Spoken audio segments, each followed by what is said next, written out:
Assalamualaikum warahmatullahi wabarakatuh. Apa kabar teman-teman pemirsa kursus Bruga?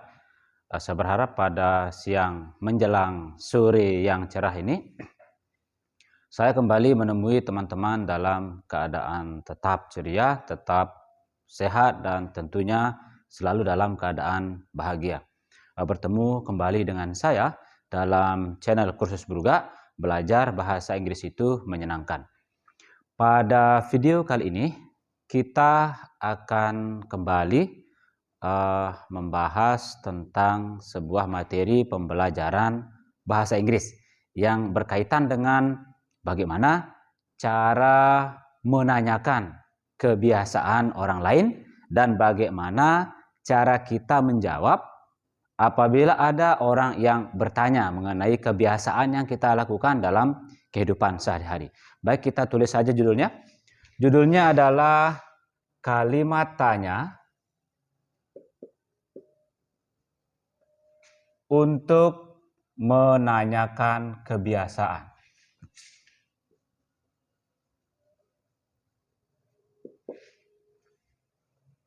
Nah, ini materi yang akan kita bahas pada video kali ini. Untuk diketahui oleh teman-teman pemirsa setia kursus Bruga bahwa materi yang kita bahas pada video kali ini berkaitan dengan materi mengenai bagaimana cara membuat kalimat tanya yang sudah kita jelaskan pada video sebelumnya. Jadi untuk memperkuat pemahaman teman-teman mengenai materi ini, silahkan teman-teman buka kembali video yang membahas mengenai bagaimana cara membuat kalimat tanya. Baik teman-teman, sebelum kita membuat contoh mengenai bagaimana cara untuk menanyakan kebiasaan, saya ingin kembali menjelaskan kepada teman-teman bahwa kalimat tanya berdasarkan arah jawabannya kita bagi menjadi dua. Yang pertama adalah kalimat tanya yang arah jawabannya yes atau no, dan kalimat tanya yang arah jawabannya bukan yes atau no, atau kita sebut juga dengan kalimat tanya yang arah jawabannya berupa. Bisa berupa benda, bisa berupa tempat, bisa berupa waktu, warna, dan lain-lain. Nah, baik, sekarang kita tuliskan lagi rumus umum dari kalimat tanya yang arah jawabannya yes or no. Rumus umumnya adalah KKB, kemudian subjek ditambah kata kerja ditambah objek. Kemudian untuk kalimat tanya yang arah jawabannya bukan yes or no, atau yang jawabannya berupa, rumus umumnya seperti biasa, menggunakan kalimat kata-kata tanya WH di awal, mulai dari what, where, when, why, who, which, whose, dan seterusnya. Kemudian kita tambahkan kata kerja bantu, subjek ditambah kata kerja ditambah objek. Nah, untuk diketahui oleh teman-teman bahwa untuk menanyakan kebiasaan kita menggunakan bentuk waktu simple present tense. Nah, sekali lagi, untuk menanyakan kebiasaan, bentuk waktu yang kita gunakan adalah bentuk waktu simple present tense. Nah, kita tulis saja. Di sini kita menggunakan bentuk waktu simple present tense. Nah, bentuk waktunya simple present. Nah, di sini sekarang setelah kita mengetahui bahwa kita akan menggunakan bentuk waktu simple present, maka secara otomatis kita langsung mengetahui pula bahwa KKB atau kata kerja bantu yang akan kita pergunakan adalah kata do dan does. Nah, demikian. Kita langsung saja taruh kata kerja bantunya, yaitu do dan does, kata kerja bantunya. Nah, kemudian biasanya ketika kita menanyakan kebiasaan, kita menggunakan kata usually. Nah, kata usually ini berarti biasanya. Nah, pertanyaannya sekarang. Ketika kita membuat kalimat menggunakan kata usually, Di manakah posisi dari usually tersebut? Nah, ini rumus umum untuk membuat kalimat tanya yang arah jawabannya yes or no. Nah, ketika kita ingin menggunakan pola ini untuk membuat kalimat yang arah jawabannya yes or no untuk menanyakan kebiasaan, maka kita meletakkan kata usually setelah subjeknya. Sehingga kalau kita turunkan rumus umum ini, maka rumusnya menjadi do dan does ditambah subjek ditambah usually. Nah, kemudian baru kita letakkan kata kerjanya lalu terakhir objeknya. Nah, demikian pola untuk membuat pertanyaan yang kita gunakan untuk menanyakan kebiasaan. Jadi posisi usually itu berada setelah subjeknya. Sebelum ke contoh, kita lanjut dulu untuk membuat pola atau rumus kalimat tanya yang arah jawabannya berupa bukan yes or no untuk menanyakan kebiasaan. Nah, sama seperti pola di atas, usually juga kita letakkan setelah subjeknya. Sehingga kalau kita turunkan rumus umum ini,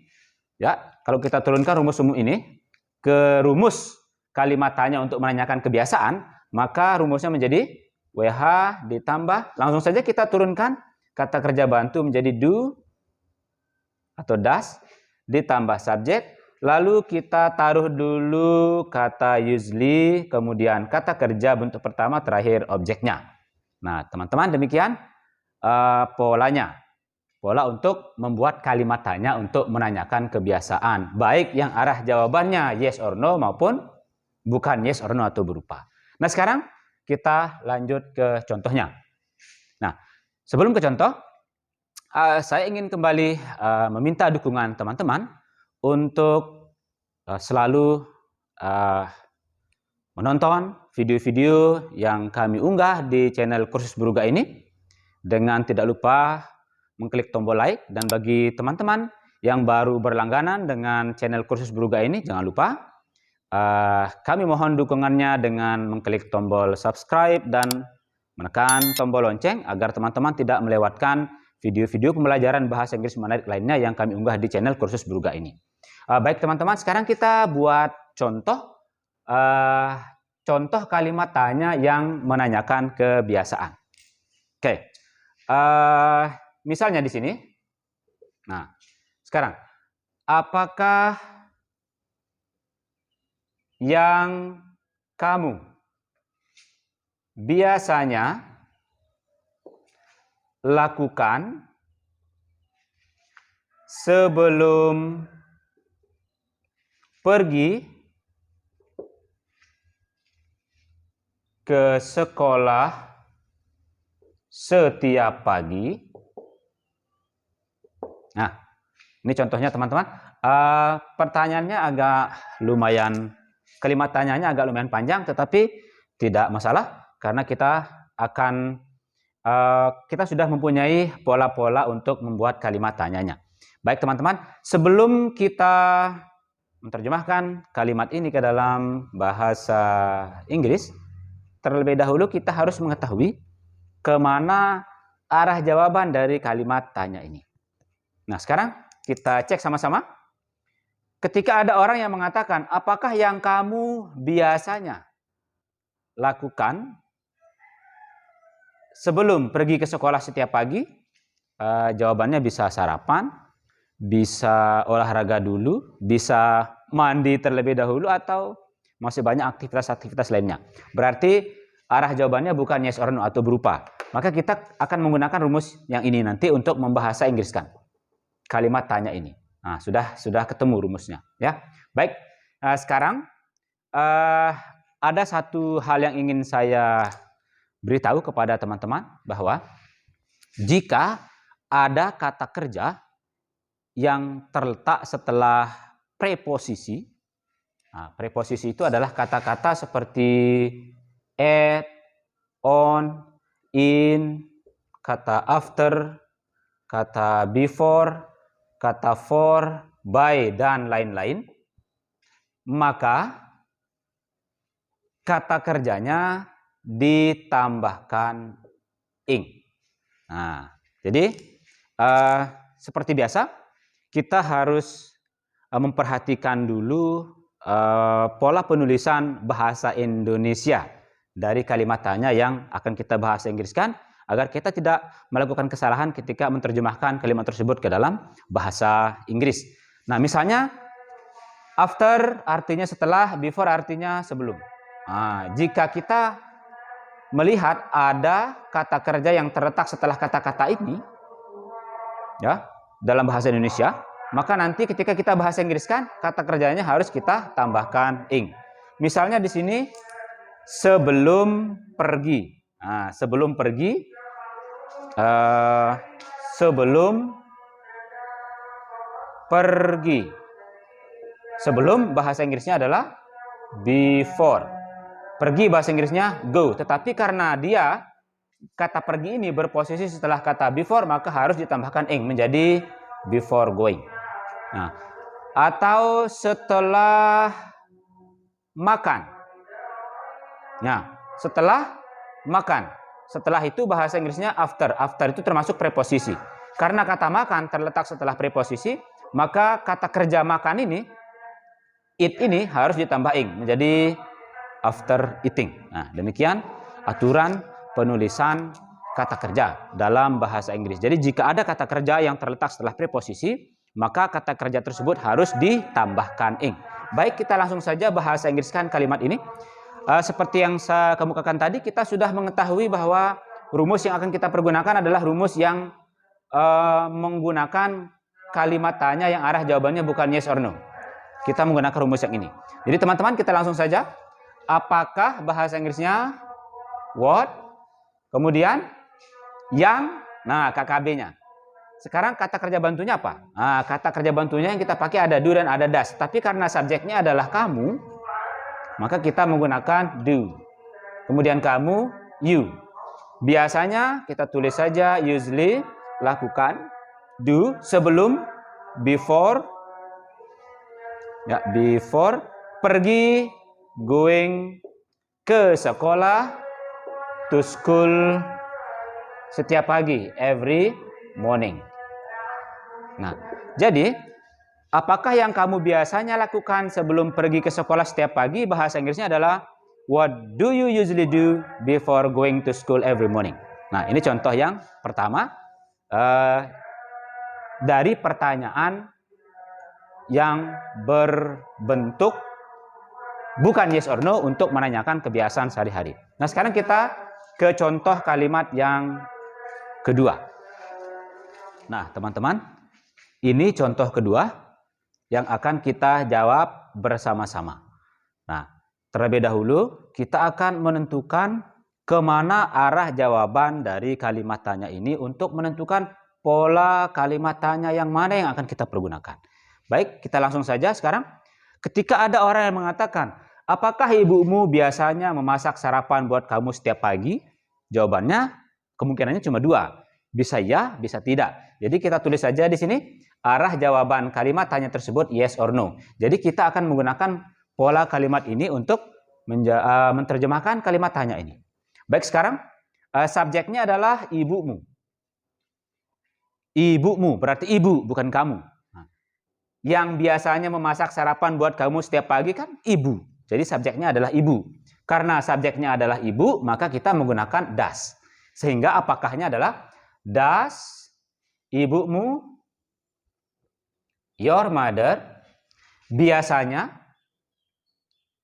usually, kemudian memasak, cook, sarapan, breakfast, buat kamu, for you, setiap pagi, every morning.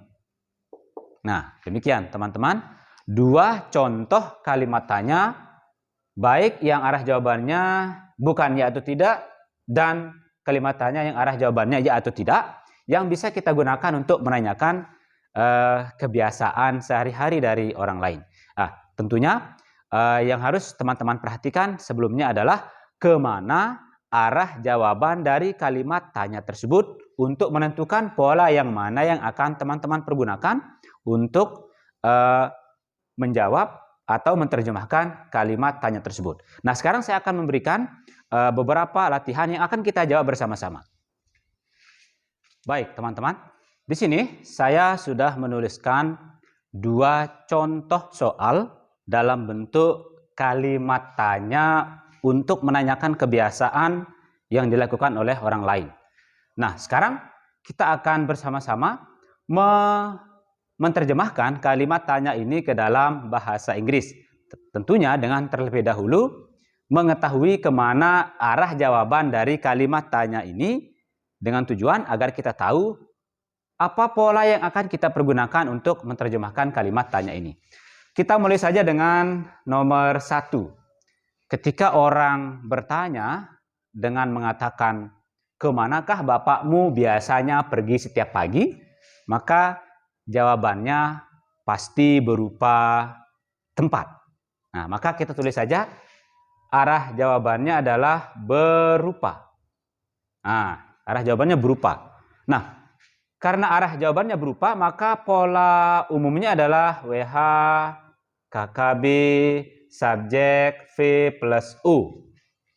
Nah, tentunya teman-teman masih ingat rumus yang sudah kita tuliskan tadi yang bisa kita pergunakan untuk menanyakan kebiasaan yang ada kata usually-nya tersebut. Nah, dari pola umum ini saya berharap teman-teman mengingat kembali pola tersebut. Baik, kita langsung saja terjemahkan kalimat ini. Kemanakah? Bahasa Inggrisnya adalah where. Kemudian sebelum subjek kita tulis dulu kata kerja bantu. Subjeknya adalah bapakmu, bapak subjeknya.